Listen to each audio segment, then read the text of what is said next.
Thank you.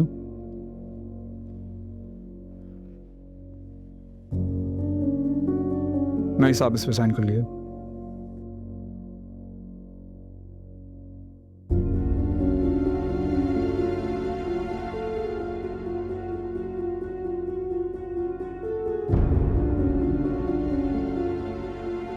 Thank you.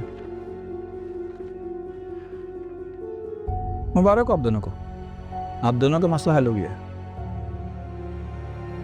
मेरा तो कभी कोई मसला नहीं था। जी, लेकिन आप भी एनीवे, खुशी की बात यह है कि सारा मसला खुश असलबी से हल हो गया है। घर की बात घर में रही और कंपनी की साख में मुतासर नहीं हुई है। वकील साहब, जब तक मैं ये कंपनी चला रहा हूँ ना, इस कंपनी की प्रेस्टीज और इसके परफॉर्मेंस को कोई नुकसान नहीं हो सकता। जी, thank you for your service. My pleasure, thank you so much.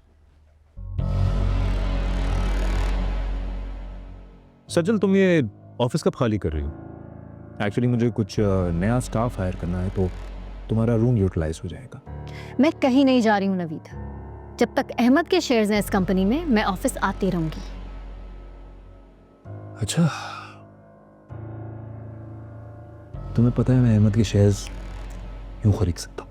तुम खरीद सकते हो, लेकिन हमें बेचने नहीं है, अभी जरूरत नहीं है। सज्जल, मुझे एक बात बताओ ना, तुम्हारा इस ऑफिस में आने का क्या फायदा? एबीसी भी जानती हो उस काम की? नहीं ना? तुम अपना वो करो ना, वो जो तुमने छोटा मोटा बिजनेस शुरू किया है उस पर फोकस करो। मैं तुम्हें एडवाइस दूं, बहुत काम आएगी तुम्हारी जिंदगी में। कभी भी ना दो अलग किश्तियों में पांव नहीं फंसाया करते। मैं सजल हूँ नवीद, असद नहीं हूँ जो तुम्हारी बातों से इंटिमिडेट होकर ऑफिस आना छोड़ दूंगी। तुम एक काम क्यों नहीं करते, अपने उस नए स्टाफ को असद के रूम में एडजस्ट कर दो, खाली पड़ा है वो भी।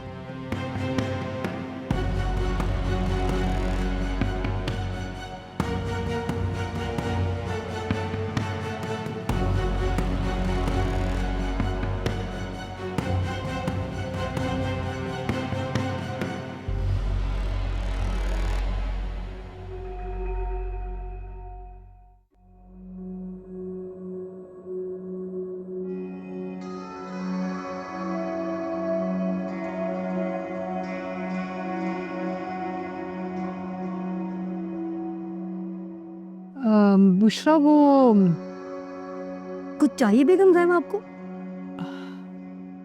नहीं, तुम जाओ। ठीक है बेगम साहब, कुछ भी चाहिए हो आप मुझे बुला लीजिएगा, मैं सारा किचन देख लूँ। सही।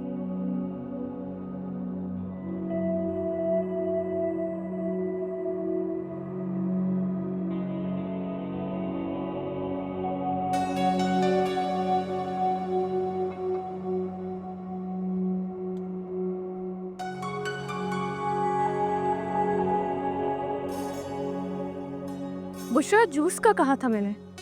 बस अभी बना रही हूँ, जैनब बाजी में भूल गई थी दरअसल। यानी अब तुम्हें मेरा कहा हुआ कोई काम याद नहीं रहता?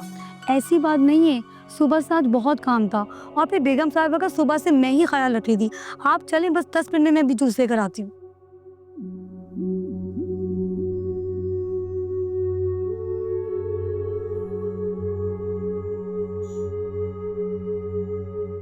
मामा की खिदमत करके तुम्हारा दिल भर गया है या अपने ड्रामे से बोर हो गई हो? Typical middle class mentality. पहले असद होता था तो हर वक्त मामा की चापलूसी में लगी रहती थी, और अब जब से वो गया है उनके कमरे में झांक कर भी नहीं देखा तुमने।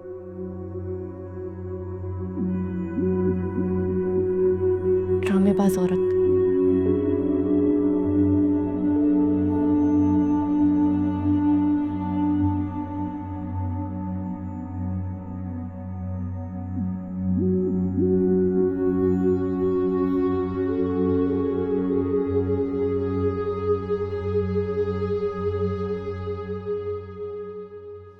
तुम्हारी अम्मी की तबीयत कैसी है? She is much better now. चलो शुक्र है। मैं सोच रही थी कि उनकी तबीयत पूछने के लिए उनसे मिलने चली जाऊं। आप मामा से मिलने जाएंगी? क्यों? नहीं जाना चाहिए मुझे? नहीं, मुझे भला क्या एतराज होगा। तुम तो जानती हो ना, मुझे रिश्ते दिल से और खुलूस से निभाने की आदत है। अब रिश्तेदारी है हमारी उनसे। पहले मैंने भी यही सोचा था कि क्या जरूरत है, छोड़ो रहने दो, अस्मा कौन सा मेरी तबीयत पूछने के लिए आई। लेकिन फिर मैंने सोचा कि नहीं, शिकवे शिकायतें कैसी, अब जिंदगी का क्या भरोसा। जी। तुम ऐसा करना, फहद को फोन करके कहना कि वो ऑफिस से जल्दी आ जाए, ऐसा ना हो कि वो ही देर लगा दे। जी, मैं फहद को फ़ोन कर दूंगी और मामा को भी इन्फॉर्म कर दूंगी। ठीक है, सलाद देना।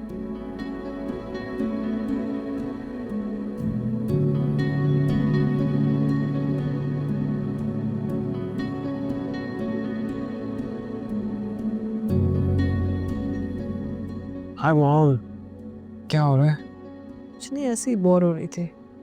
तो बोर क्यों हो रही है? बाहर इतना अच्छा मौसम हो रहा है, चलते हैं बाहर लॉन में बैठते हैं। हाँ ट्रू। अच्छा सब बताओ, रूसा कहाँ है? रूसा यही रूम में ही होगी अपने। क्यों? सुबह से नजर नहीं आई मुझे। तो आपके पास नहीं आई वो? कल शाम से नहीं आई मेरे पास। अच्छा, पता नहीं मॉम, बार बार वो रो रही है। इनफैक्ट रात में मुसलसल रो रही थी। मैंने वजह पूछी तो उसने बताया कि अपनी अम्मी को याद कर रही है, लेकिन खैर मैं उससे जाके नहीं नहीं नहीं, उससे कुछ मत कहना, मैं उससे खुद बात करूंगी। मैंने उसे कल थोड़ा सा डांट दिया ना, दिल टूट गया उसका। ये कब हुआ? कल शाम।